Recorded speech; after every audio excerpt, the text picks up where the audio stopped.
É claro que eu não estou comparando a União Soviética, o poderio soviético, o controle, a KGB, toda a institucionalidade do Partido Comunista Soviético ao BRICS. É claro que não.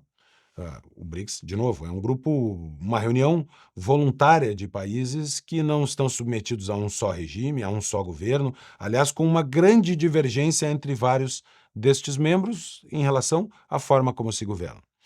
Mas é uma lembrança da União Soviética porque é um bloco anti-ocidental e, dá para dizer, antidemocracia.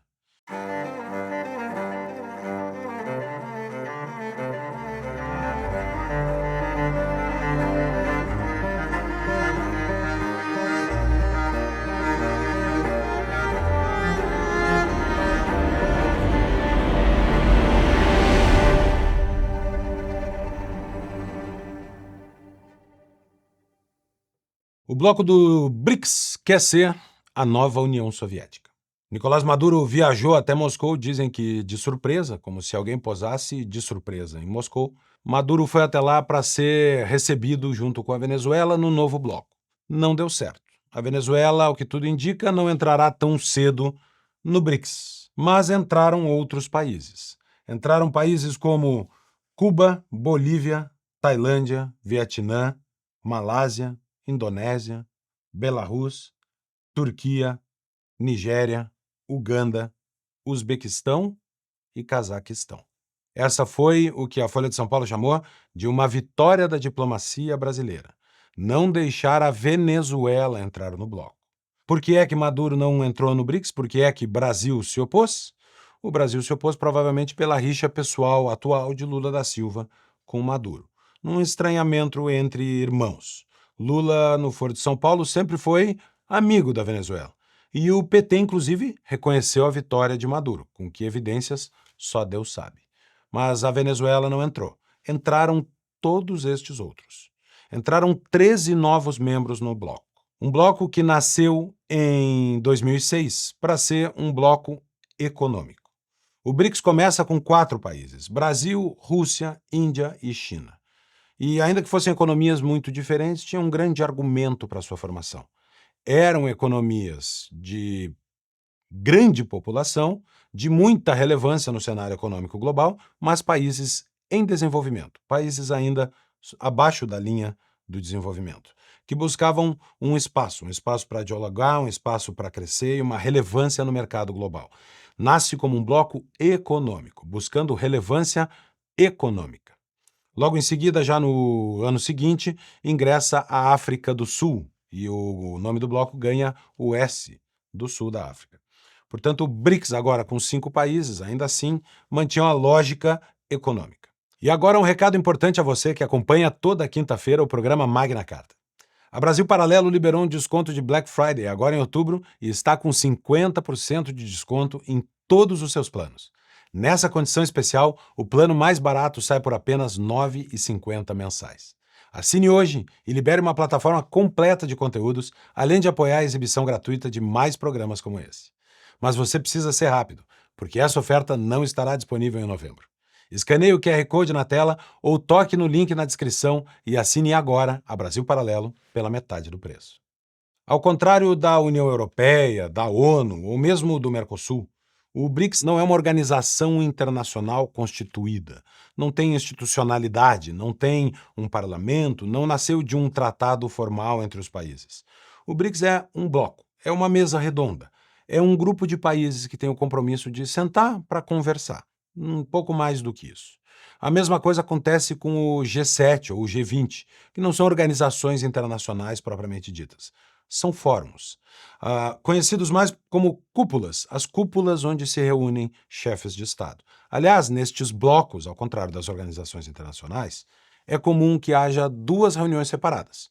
Uma de ministros de relações exteriores, portanto uma relação da diplomacia oficial, e outra reunião com os chefes de Estado, ou seja, uma reunião política, de homens políticos. Uma separação quase entre a linha política e a linha diplomática. Isso é comum. E o G7, o grupo dos 7 países mais desenvolvidos do mundo, que Por um momento foi G8, com o ingresso da Rússia, expulsou a Rússia quando a Rússia invade a Crimeia. O então G8 volta a ser G7, e ao que tudo indica, a Rússia começa a planejar a ideia de ter um bloco para chamar de seu. O BRICS já existia e tinha sua característica, mas ao longo do tempo ele foi se transformando. Em 2023 entraram 5 países. 6 foram aprovados, mas 5 entraram: Egito, Etiópia, Arábia Saudita, Emirados Árabes Unidos e Irã. Um bloco muçulmano que passa a integrar parte do BRICS, mas o BRICS ali perde a sua principal característica, de grandes nações buscando um espaço de integração na economia global. O que tem a ver a economia brasileira com a economia da Etiópia, a economia russa com a economia do Egito, ou mesmo a China com o pequeno Irã. Pequeno em relevância econômica global, fora do petróleo. A grande novidade dessa integração que crescia era a quebra da lógica econômica e a formação de um bloco que parecia se apresentar em contraposição ao G7. Portanto, o BRICS começa a existir não para se integrar, mas para se opor. Não para fazer parte, mas para fazer frente. O BRICS começa a se transformar num bloco de ditaduras. E esse ano de 2024 vê a expansão desta lógica. Cuba, Bolívia, Tailândia, Vietnã, Malásia, Indonésia, Belarus, Nigéria, Turquia, Uganda, Uzbequistão, Cazaquistão, boa sorte para encontrar uma democracia neste grupo. Boa sorte para encontrar aqui uma economia em condições de se integrar na economia da Terra, de fazer parte de um eixo de desenvolvimento. Não, não é isso. E é por isso que eu estou dizendo que o BRICS se tornou a nova União Soviética. É claro que eu não estou comparando a União Soviética, o poderio soviético, o controle, a KGB, toda a institucionalidade do Partido Comunista Soviético ao BRICS. É claro que não. O BRICS, de novo, é um grupo, uma reunião voluntária de países que não estão submetidos a um só regime, a um só governo, aliás, com uma grande divergência entre vários destes membros em relação à forma como se governam. Mas é uma lembrança da União Soviética porque é um bloco anti-ocidental e, dá para dizer, antidemocracia. A democracia é uma raridade. O Brasil integra agora um bloco em que ele mesmo é o Estado de Direito mais forte. O Brasil é a maior democracia do BRICS. Isso, por si só, já deve dizer alguma coisa. Um bloco constituído não para ser propositivo de políticas de desenvolvimento, não para ser integrador, mas um bloco constituído para enfrentar o mundo ocidental. Um exemplo disso é a proposta de uma moeda comum deste BRICS, esse BRICS vitaminado. Que sentido faz uma moeda comum entre países tão díspares? E quem, em sã consciência, usaria uma moeda emitida por um bloco tendo no comando Rússia, Índia, China, Cuba, Bolívia, Cazaquistão? Quem usaria esta moeda para comerciar em vez de usar o dólar? Senão, única e exclusivamente, alguns membros do bloco. Talvez nem todos. Mas que credibilidade tem uma moeda emitida pelo Banco do BRICS, presidido por Dilma Rousseff, empichada no Brasil por pedaladas fiscais? Faz sentido uma moeda deste bloco como ferramenta econômica de intercâmbio? Ora, este não é um instrumento em falta no mundo. Poderiam usar o iene chinês, poderiam usar o euro, ou a moeda mais usada no comércio internacional, o dólar. Porque é então que esta ideia cresce para enfrentar o dólar, consolidando a ideia de enfrentamento. É claro que esta ideia não vai adiante, não terá força, não terá peso para se constituir uma moeda do BRICS, mas ela é reveladora. É reveladora da intenção de ter uma grande união que se contrapõe ao Ocidente. E em que momento essa intenção de contraposição aparece de forma tão clara? Há poucos dias antes do início da reunião dos BRICS, a China achou por bem fazer testes militares, exercícios militares, usando munição verdadeira, munição real, em torno de Taiwan.